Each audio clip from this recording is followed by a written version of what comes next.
So for our situation in the fort was we started at the lowest level as well. And it's great to hear that there was another local, or minor hockey association in Kirkwood that had similar challenges that we had. I thought we were alone in this because none of you have those same challenges, do you? With parents and coaches, lack of ice time, lack of format, lack of direction.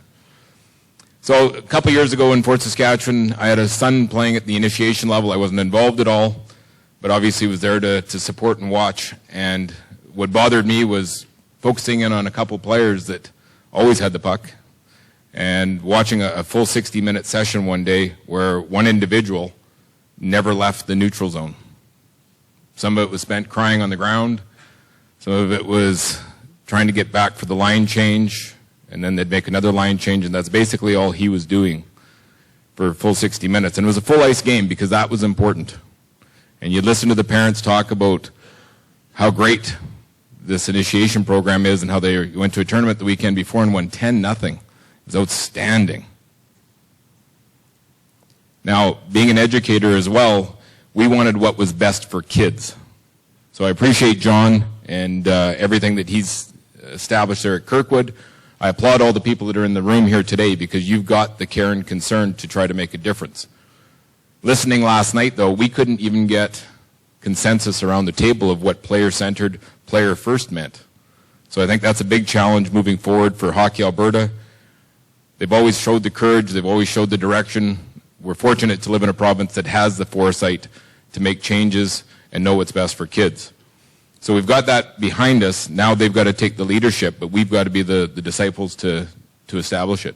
So I'm going to share with you what we did in Fort Saskatchewan based on my observations a couple years ago.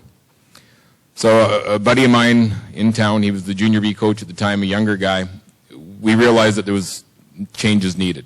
Now, what did those changes look like? We had an opinion, but we also tried to research it to try to get the data to support why do we need to make the change. So we did much like John and other communities have done, went to a skills-based, station-based, no longer the full ice game. So that was a huge change.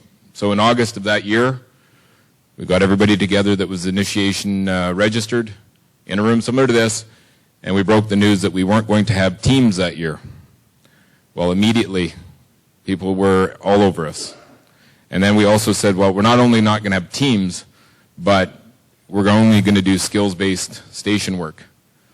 So you can imagine the backlash, but we passionately believed in it, and we were going to make sure that we were going to see this through. Some of the other goals, though, we wanted it to be child-centered. Okay, it was all about what was best for kids.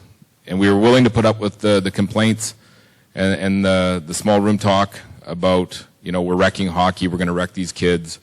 Because, again, we had the data to support us that we knew this was best for kids, and that was going to drive this, and that was the hill we were willing to die on. Secondarily, we also realized there was a lack of coach development happening as well. And I know we have coaches go through coach clinics, and we're begging the same volunteers to put more and more time into it. We knew if we had an initiation program that required more coaches on the ice, and again, similar to what John was saying, is we knew this was a brand new group of parents, and in most cases, a lot of their first experiences. So we opened it up. We wanted every single parent to feel welcome to come on the ice for all practices, anytime, anywhere. Because we felt the more coaches we got on the ice, the better it was going to be for kids, and it was also going to be better for kids long term because now we had them in a miniature coaching clinic. That every weekend that we got stepped on the ice and we went through the stations and emphasized, you know, what is it that we're trying to get the kids to do in this particular station, that if they could hear the right message and then they could incorporate it and maybe, just maybe, they would feel confident enough to stick with coaching. It doesn't necessarily have to be a head coach, but it could be an assistant coach position, that long term it's going to be better for all these kids.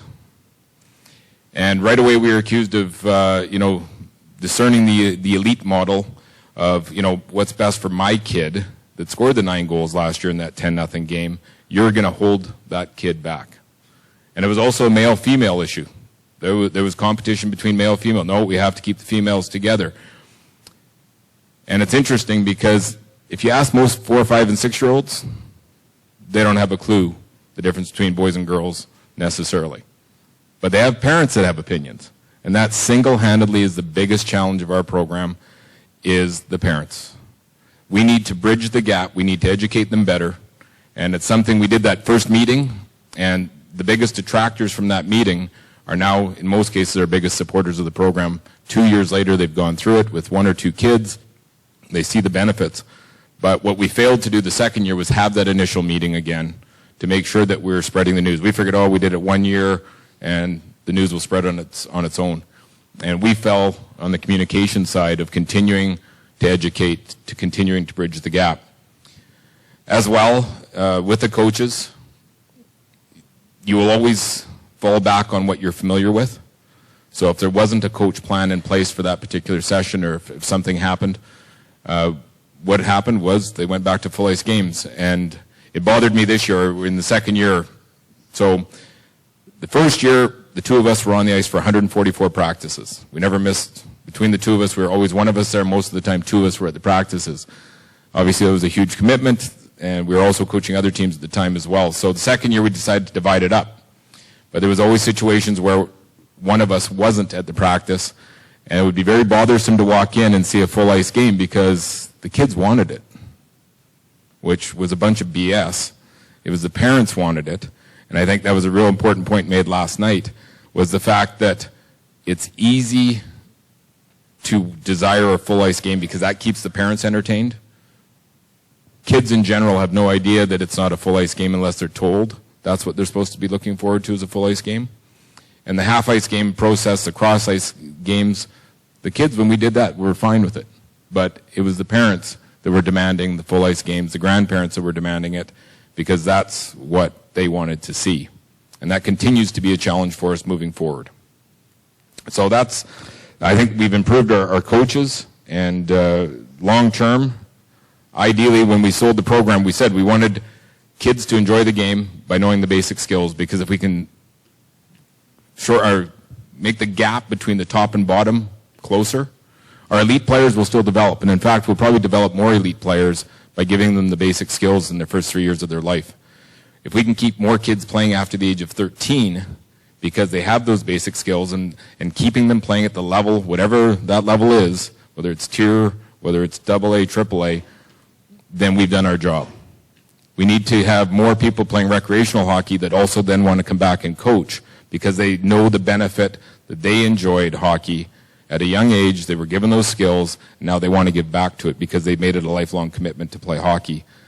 Because again, coaches made it fun. Coaches had the skill development. Coaches did what was best for me, the kid, not what my parents wanted. And that's the single biggest challenge.